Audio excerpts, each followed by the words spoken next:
Good morning. Ito na guys ang ating fresh green olives. Ayan guys, last time pinakita ko po ito.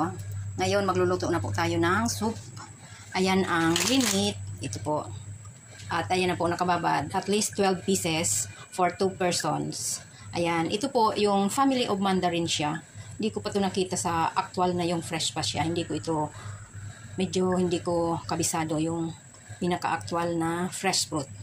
Pero manamis-namis siya guys. So ito binabad natin kasi galing sa fridge. At ayan as usual ang ating dried plum at ang ating white almonds. American almonds. At ito ang mandarin peel. Yan po lagi ang set of ingredients para sa soup na ito.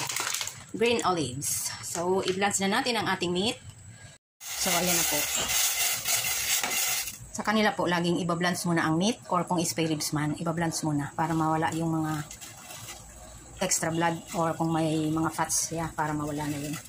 After po ng pakuluan, hugasan ulit ng mabuti. So ito po, pinupukpok po ito para madali makuha yung buto. At para na rin po, parang lumalabas yung juice. Ayan na po siya guys. Tatanggalin natin ang buto. Kaya lang nga ito guys, pag medyo fresh pa, ang hirap tanggalin ang buto. Dikit na dikit pa sa balat. Ayan. Kanya na lang, dyan na po siya. Aalisin natin ang buto. Guys, ang mga ingredients, sabay-sabay lang yan guys sa ating casserole. At ito na yung green olives. Wala na siyang buto. So, ayan. Papukuluan niya ng mga 1 hour naman. Boil it for at least 1 hour. So, ayan, kumukulo na guys. Very fine soup.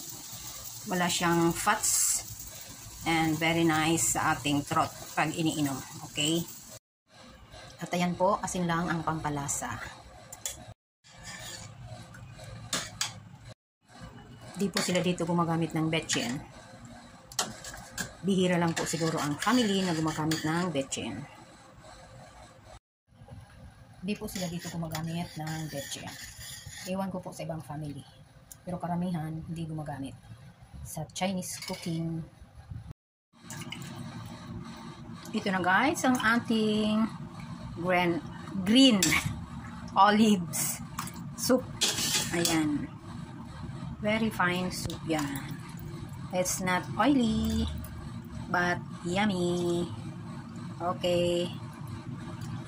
Enjoy the Chinese soup.